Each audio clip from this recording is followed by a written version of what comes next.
Carissimi amici, un abbraccio dal sottoscritto Gianni Amendola a tutti i tifosi del Napoli, a tutti i napoletani nel mondo e naturalmente a tutti coloro che mi seguono con affetto e con simpatia sui miei siti.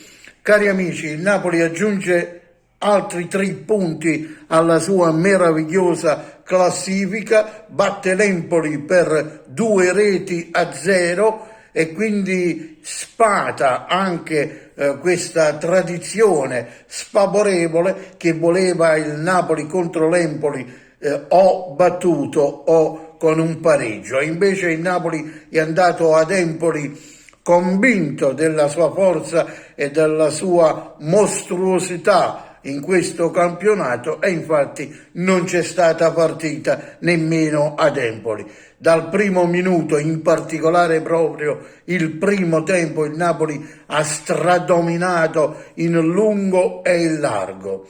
Il secondo tempo c'è stato la fesseria, ogni tanto lui le fa, di Mario Rui che si è fatto espellere e ha lasciato la squadra in 10 uomini, ma nemmeno nel secondo tempo il Napoli ha demeritato, anzi diciamo che se vogliamo trovare il pelo nell'uovo in questa partita, l'unico neo è che il Napoli non è riuscito a chiuderla la partita portandosi sul 3-0.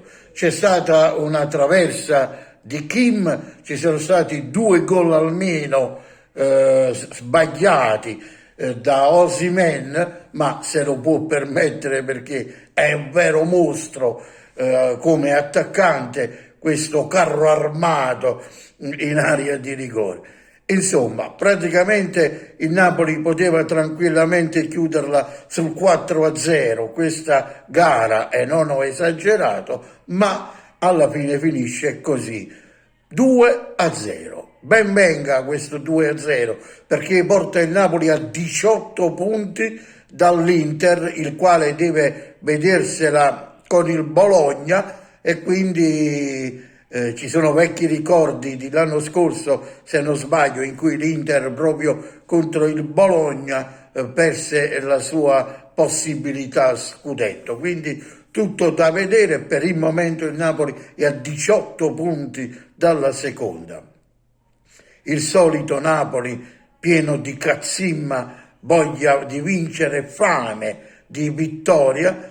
Io sono convinto, ragazzi, sono proprio convinto perché come è messa la squadra in campo, soprattutto Spalletti non fa più quell'errore che fece tempo fa, se ricordate, contro il Lecce e come fece anche in Coppa Italia con la Cremonese, di schierare tra gli undicesimi 5-6 panchinari, anche se la panchina del Napoli non c'è niente da dire, ci sono dei grandi giocatori anche in panchina. Invece Spalletti anche in questa gara ha messo in campo la formazione tipo e quindi segno che, secondo me, è il mio pensiero, Spalletti vuole chiudere al più presto possibile questo campionato per poi far riposare i suoi giocatori più importanti e concentrarsi sulla Champions League. Diciamo che il Napoli non ha nessun obbligo di vincerla la Champions League, anzi il suo percorso fino adesso gli fa molto onore. Diciamo che il 50% della qualificazione ai quarti di finale l'ha già conquistato, dipende poi dal sorteggio, se Napoli sarà un po' fortunato potrebbe sicuramente arrivare, perché no, alle semifinali. E poi nel calcio questo è bello perché tutto può succedere. Sognare non costa niente, ripeto, ma il Napoli non ha nessun obbligo di vincere la Champions League. Ma Spalletti forse nel suo subconscio ci crede insieme alla squadra e quindi vuole arrivare alla matematica conquista dello scudetto prima che finisca il campionato, proprio per concentrarsi sulla Champions League. Questo è il mio pensiero, che ho tratto, come vi dicevo, da come schiera la squadra in campo e soprattutto dalla grinta che i calciatori ci mettono in ogni partita. Voglio dire un'altra cosa importante non da sottovalutare: a parte l'attacco mostruoso del Napoli, quello di Osimhen in particolare, che tra Champions e campionato già ha fatto 20 gol, e non so se è la settima, l'ottava partita in cui segna in ogni partita consecutivamente. Mi sembra che siano 8 partite. A parte questo, adesso i numeri mostruosi incomincia a farli anche la difesa, perché sono 4 partite di campionato che il Napoli non prende gol, quindi ci sono minuti di imbattibilità per il buon portierone del Napoli, Meret, che se mettiamo anche la partita di Champions League a Francoforte, sono 5 partite, 5 gare tra campionato e Champions che il Napoli non prende gol. Quindi numeri mostruosi per l'attacco, per le partite vinte fuori casa, le vittorie consecutive, il capocannoniere, gli assist, e adesso si sta aggiungendo difesa meno battuta, solo 15 resi subite, ma si sta aggiungendo, e mi sa che i calciatori, la difesa del Napoli, questo record lo vogliono battere, perché li vedo proprio a protezione della propria area di rigore tutti insieme, per far battere a Meret questo record, e naturalmente a tutta la squadra, i minuti più lunghi possibili di imbattibilità. Ce lo auguriamo, se lo può permettere il Napoli, perché ha una difesa mostruosa con Kim, Rachmani, Di Lorenzo e Maria Rui Oliveira. Il Napoli con questa difesa veramente può battere anche questo record. Qualcuno mi ha chiesto: ma Gianni, questo Napoli è più forte del Napoli di Maradona, che vinse 2 scudetti?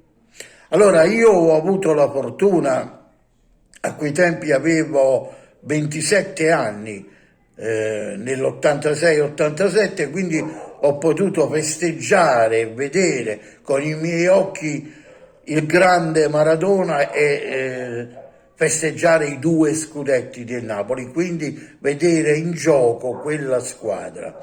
Devo essere sincero, a parte Maradona, il Napoli aveva dei grossi campioni in squadra, da Bagna De Napoli a Carega, Giordano e chi più ne ha più ne metta, ma sinceramente questa squadra, secondo me, è più forte della squadra di Maradona, perché questi numeri in Napoli non li ha mai fatti. Momento, è anche vero che il Milan di quei tempi, come anche l'Inter, come anche la Juventus e anche la Roma, non erano le squadre di adesso, anche se sono delle rose importanti, ma a quei tempi il Milan aveva dei campioni stratosferici, come anche la Juventus, come anche l'Inter, e quindi era molto più difficile fare questi risultati che sta facendo questa squadra.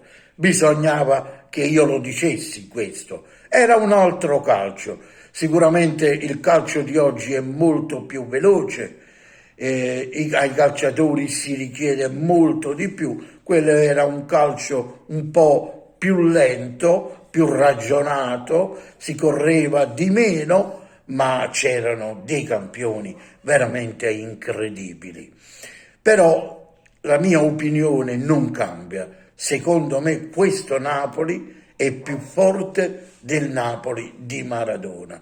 Non so, per chi l'ha visto il Napoli di Maradona, non so voi come la pensate. Eventualmente vi lancio questa sfida a tutti voi amici che mi seguite e che ascolterete e vedrete questo video. Secondo voi questo Napoli è più forte del Napoli di Maradona o la squadra di Maradona era più forte di questa qui? Dite la vostra opinione, sono proprio curioso di sapere se la pensate come me. Chiusa questa parentesi, amici, adesso dobbiamo goderci innanzitutto questa vittoria, perché assolutamente non era facile, perché storicamente, come vi dicevo, l'Empoli era un avversario molto ostico per Napoli, e quindi per il Napoli quest'oggi ha fatto un'altra delle sue grandi imprese. Che altro dire? Possiamo dire senza dubbio che adesso possiamo godere di questa meravigliosa classifica e perché no fare gli scongiuri affinché l'Inter a Bologna venga fuori o con un pareggio o addirittura sconfitti per allungare ancora di più. Volevo solo aggiungere un'altra cosa e poi chiudo. Ascoltate questa. Voglio dedicare questa vittoria del Napoli, dedicarla in senso sarcastico, a tutti coloro, opinionisti, giornalisti, che oramai non se ne può più perché stanno veramente soffrendo nel fegato, ma in particolare a certi opinionisti juventini. Non è perché io ce l'abbia particolarmente con la Juve, anche se naturalmente non mi è simpatica perché è una squadra blasonata e forte, ma c'è un opinionista particolare, si chiama Zuliani o Ziliani, con la U o con la I, perché ce ne sono due di giornalisti con lo stesso nome e confondo sempre, ma penso che mi avete capito a chi mi riferisco, che dice e continua ancora a dire che il campionato del Napoli, se non avessero dato i 15 punti di penalizzazione alla Juventus, il Napoli se la sarebbe vista brutta. Allora, a parte il fatto che non è mica colpa del Napoli se gli hanno dato 15 punti di penalizzazione alla Juventus, 1, 2, se glieli hanno dati, penso che i magistrati non è che siano impazziti, è proprio alla Juventus, la più ricca, la più potente, quotata in borsa, gli vanno a dare così 15 punti di penalizzazione, addirittura come hanno detto questi imbecilli opinionisti, per favorire lo scudetto del Napoli. Ma siate seri, per favore, ma siate seri, per favore. Prima di tutto, il Napoli è a 18 punti dalla seconda, che è l'Inter. Sulla Juve quanti ne sono al momento? Contateli. Ecco, 1, 2.